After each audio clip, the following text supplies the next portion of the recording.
Hello and welcome to the Run Testers. My name's Nick and this is our first run review of the Nike Zoomfly 6.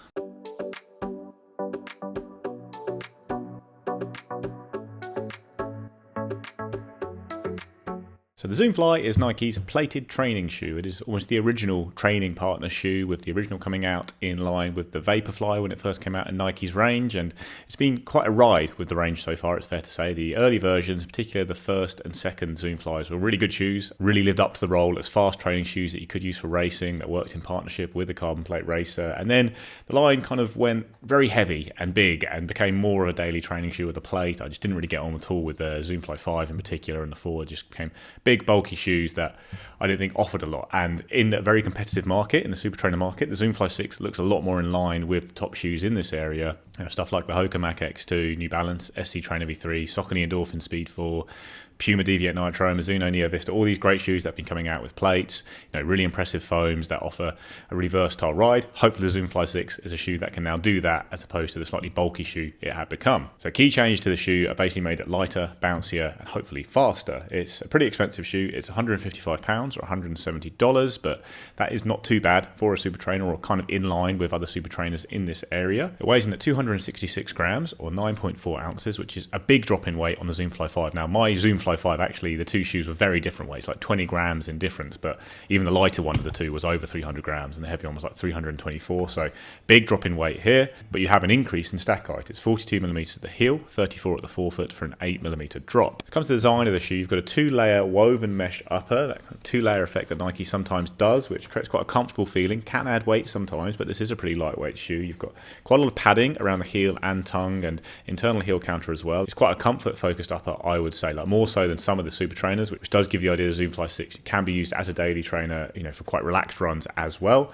Midsole's got a lot going on, so you've got a two-layer midsole here. The top layer is Nike's ZoomX foam. It's not the recycled ZoomX that we had on the Zoomfly 5. It is the fresh stuff, the good stuff, it's fair to say. And then the bottom layer is made from an SR02 foam, which again was used on the Zoomfly 5, but with the Zoomfly 6 the balance has been shifted, so there's more ZoomX foam in particular. In between those you've got a full-length carbon fly plate, similar to what you get on models like the Alphafly and Vaporfly, but it does seem to have slightly more flex, the Zoomfly 6, but I've seen some people really flexing the shoe, and I've not really been able to do that without putting loads of force into it, so it is still a pretty stiff shoe, as you'd expect from a kind of plated training shoe like this. And then the rubber outsole, you can see, covers the forefoot, two patches at the back, kind of classic setup we have now on fast running shoes where they leave a lot of exposed foam in the midsole, but it's this SR02 foam that's exposed that hopefully will be fairly durable all round. When it comes to the fit of the Zoomfly 6, I found it really comfortable. Like today I ran about 28k in the shoe out of the box, and it was really exceptionally comfortable all round, I'd say. I've got a nice hold at the heel without any of this kind of padding or shaping on the shoe irritating my Achilles at all. It just cradles the foot quite nicely. I've not had to heel lock the shoe or anything like that. And I've got enough room in the toe box in my normal size. So I've got a UK 9 here, which is a US 10. That's the size I generally have with Nike shoes. I'd say it's probably a little bit less room at the front of this shoe than some others. It's slightly more dialed in, but I'm fairly small for my size, so it was perfectly good for me. But maybe if you're quite big for your size, it might be a little bit tight in the forefoot there, but overall I enjoyed the fit a lot. It's two-layer upper. Not entirely sure why Nike does this. I guess it's a comfort thing, but adds a bit of weight. Maybe it'll make the shoe a bit warm, but it was a pretty cold day today I was running in, so yeah, no concerns at all with the fit. Like I say, it was really comfortable for me, and I would stick to your normal size for the most part, where it might be a fraction shorter than some of Nike's other shoes in the same size. Good morning from London. I'm about to head out and do my first run in the Nike Zoomfly 6. Got a long session today. I'm doing 10 times 1 mile off 2 minutes. Paces are not like flat out. They're going to be progressing throughout the session. So I'm doing the first 3 reps at 5:30 a mile, then 3 at 5:25, 3 at 5:20, and then a kick last mile. And basically the test will be interesting to see at what point do I think the Zoomfly no longer feels quick enough. So I've also got the Alphafly with me. I might swap into them to compare them during the session.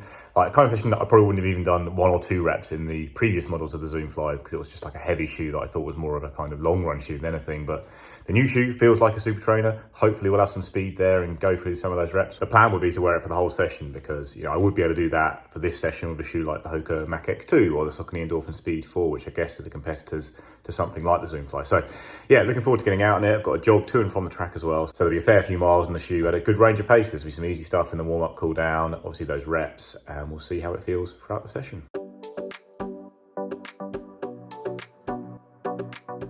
So I finished up at the track now, and that was, a really good session. Stayed in the Zoomfly 6 the whole way, ran all those reps quite well. Actually, early on, the first 6, I was moving okay, pace is fairly relaxed. I thought, yeah, it feels quite good this. I'm not sure it's going to have the spark. I might swap at like rep 7. I'll do one of the 520s in it, then maybe swap to the Alpha Fly.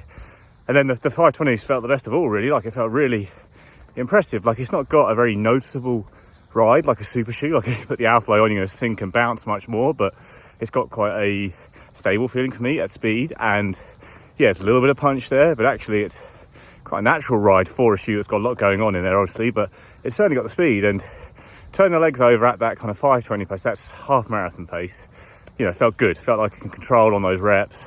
It was a little bit quicker than target pace, and it was okay. And then pushing on the all-out rep, that was a bit tougher. It's a big shoe. Like, I mean, not many shoes you want to go and do an all-out mile in that aren't just like a full carbon racer, but I think I ran like about a 5 dead for that last one, and it was good, really emptying the tank on it, and it felt nice doing in this shoe. But yeah, it was a bit too controlled almost for that. You want that kind of that more big bounce you get from a proper carbon shoe with a softer foam and that kind of thing, because this doesn't feel that soft. So you've got the Zoomfly layer, the plate, and the other layer of SR02 foam, and that foam's okay. Like, it provides a stable base, but it's not giving you a huge amount of squish and spring like the Zoomfly, like the ZoomX. So yeah, successful session. Like I say, it's the kind of session I've used the Mac X2 for, Speed 4 for. It's the kind of session I want a super trainer to be able to do, because those aren't flat out paces. If that was, I think before the London Marathon, I did a similar session, 10 times 1 mile, but at faster paces, and I used the Cielo X1, and I'd probably want a super shoe if I was pushing for like kind of several 5-10 miles, that kind of thing. But at those kind of race paces, so like I say, around half marathon pace,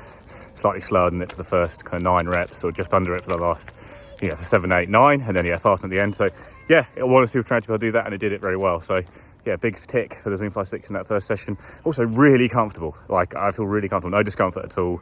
I've done probably about 25k now or so running, and going to do another 4k odd back to my bike to cycle the last bit home. But yeah, it feels really good. Impressed.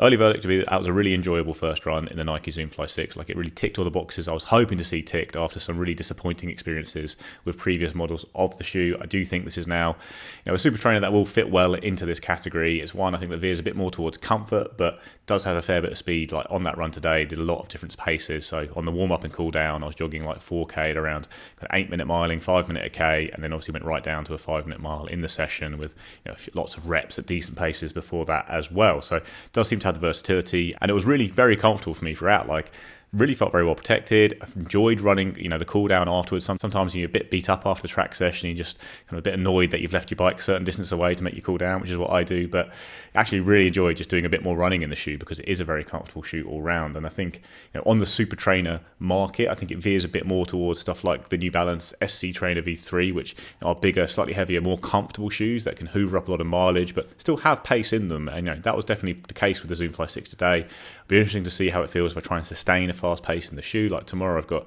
a reasonably pacey long run, so I'll do this in the shoe as well and see how that feels. But yeah, overall really enjoyed it. Definitely has echoes to me of the Nike Tempo Next Percent, a shoe that was quite big and had loads going on in the midsole like this shoe, but it wasn't the lightest trainer out there, but it really could move when you got up to speed because the foams worked together well to provide quite a bouncy ride. Like, this isn't as outlandish a ride as Tempo Next Percent. Like I say, it's almost a little bit understated. It doesn't give you an incredibly springy feeling or anything like that, but certainly is fast. You're certainly getting a nice amount of response from this mix of foams, and yeah, I look forward to running it again. Pleased with the changes made to the Zoomfly 6, that's for sure. It's certainly a huge upgrade from what we've seen from the Zoomfly 5. It's now a much faster shoe, a much more lightweight and versatile shoe, but has still quite a lot of the comfort that I guess the Zoomfly 5 was going for. I still think this is a shoe you can use a lot, so I look forward to doing that and coming back in a couple of weeks with our full review.